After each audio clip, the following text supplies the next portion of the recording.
আল্লাহর হাবিব সাল্লাল্লাহু আলাইহি ওয়াসাল্লাম খেতে বসলে কখনো খাবারের বদনাম করতেন না। সহিহ বুখারীর হাদিস, মা আবা রাসূলুল্লাহ সাল্লাল্লাহু আলাইহি ওয়াসাল্লাম তুআমান কাত্তু, কখনো খাবারের বদনাম করেন নাই।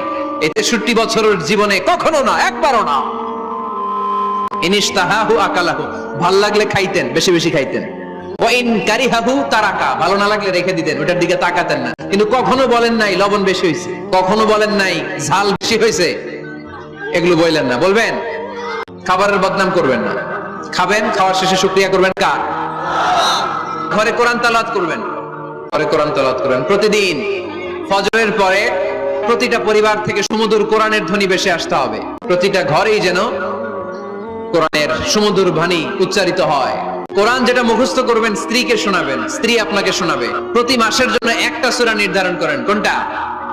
একটা। এক মাসে একটা ছোট্ট সূরা মুখস্থ করা যাবে না? ধরেন সূরাতুত তিন, ওয়াত-তিনি ওয়াজ-জাইতুন, এটা এক মাসে মুখস্থ করা যাবে না? যাবে। আজকে রাতেই আপনাদের ফ্যামিলি মিটিং এটা সিদ্ধান্ত